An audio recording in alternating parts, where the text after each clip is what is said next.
This is the sound of possibly the most deadliest weapon ever to grace man's hand, capable of clearing an entire landscape in a blinding flash of light and heat, heeding testament to the harrowing power and catastrophic consequences of these nuclear detonations, where the devastating power of human ingenuity meets the sobering reality of its consequences. These are the most deadliest explosions of mass destruction ever captured. On March 1st, 1954, the United States conducted a nuclear test named Castle Bravo, detonating a 15-megaton nuclear weapon on the Bikini Atoll in the Marshall Islands. Unlike airdropped bombs, this test was detonated on the surface, making it the fifth most powerful nuclear explosion in history. However, the actual yield exceeded expectations by about 2.5 times, resulting in catastrophic consequences. The explosion caused nuclear fallout to spread over approximately 7,000 square miles across the Pacific Ocean. This exposed residents of the Marshall Islands, U.S. military personnel, and even the crew of a Japanese fishing trawler to dangerously high levels of radiation.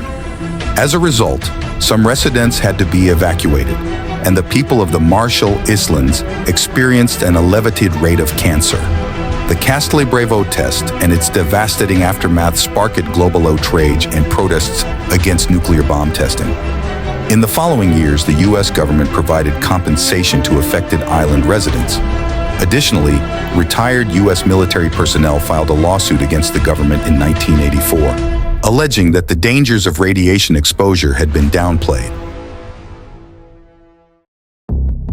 The first fusion bomb, nicknamed Mike, marked a monumental milestone in nuclear weapons development. Tested by the United States during Operation Ivy on November 1, 1952, on Alujulab Island in the Eniwetok Atoll of the Marshall Islands, Mike showcased the immense power and destructive potential of fusion-based weaponry. Scientists faced immense pressure to complete the weapon within a short deadline, pushing them to work faster and harder. Their efforts paid off when Mike was successfully detonated on the target date. This groundbreaking bomb utilized the Teller-Ulam configuration, with liquid deuterium as its fusion fuel and a large fission weapon as its trigger.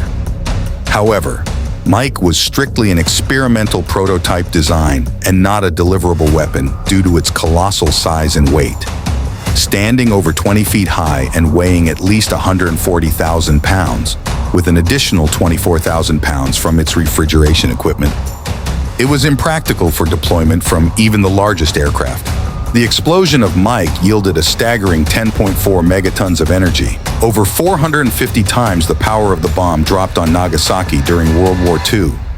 The detonation obliterated Alujulab Island, leaving behind an underwater crater measuring 6,240 feet wide and 164 feet deep. Initially, President Truman attempted to maintain a media blackout about the test, hoping to avoid stirring controversy during the upcoming presidential election.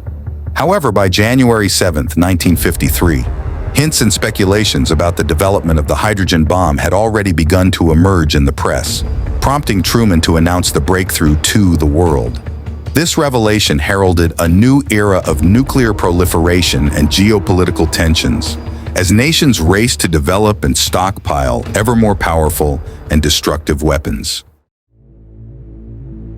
Castle Yankee, the fifth test in Operation Castle, unfolded on May 4, 1954, as part of the United States' nuclear testing program. This pivotal event marked a significant milestone in the development and testing of nuclear weapons. With a staggering yield of 13.5 megatons, Castle Yankee exceeded initial predictions. The blast unleashed a cataclysmic wave of energy, dwarfing anything previously witnessed in nuclear testing. The aftermath of Castle Yankee reverberated across the globe, with radioactive fallout spreading rapidly in the days following the explosion. Shockingly, within just 4 days of the blast, traces of radioactive material from Castle Yankee reached as far as Mexico City, located roughly 7,100 miles, 11,400 kilometers away. On December 24, 1962, as part of the Soviet series of nuclear tests, including Soviet Test 219, a chilling event unfolded over the Novaya Zemlya archipelago. The Soviet Union detonated a nuclear bomb, unleashing a cataclysmic explosion that reverberated across the Arctic landscape. With a yield of 24.2 megatons, this blast stood as the second most powerful ever recorded, eclipsing the destructive force of the bomb, dropped on Hiroshima by a staggering 1,600 times. With a staggering yield of 24.2 megatons, this nuclear bomb ranked as the second most powerful ever detonated. The detonation of this nuclear bomb over the Novaya Zemlya archipelago sent shockwaves through the region, leaving an indelible mark on the landscape and environment. The implications of such a massive explosion reverberated far beyond the test site, raising concerns about the ecological impact and long-term consequences for the Arctic ecosystem. On October 30, 1961, the Soviet Union conducted a historic nuclear test on the archipelago of Novaya Zemlya, north of the Arctic Circle, unleashing the most powerful nuclear weapon ever exploded, the Tsar Bomba. With an astonishing yield of 50 megatons, this hydrogen bomb dwarfed all previous nuclear explosions, surpassing the destructive force of the bomb dropped on Hiroshima by an incomprehensible 3,300 times. Also known as Big Ivan or Vanya, the Tsar Bomba earned its most popular moniker, which translates to King of Bombs. Ironically, this devastating weapon could have been even more powerful. Originally designed to have an explosive yield of up to 100 megatons, it was intentionally detonated at only 50 megatons. The sheer magnitude of the explosion was beyond comprehension. The fireball generated by the Tsar Bomba was nearly 6 miles, 9.7 kilometers in diameter, engulfing vast swathes of land in its destructive embrace.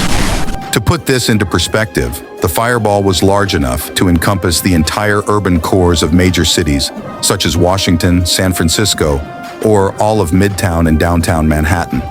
The aftermath of the Tsar Bomba test sent shockwaves through the international community, highlighting the terrifying capabilities of nuclear weaponry and the ever-present threat of mutually assured destruction.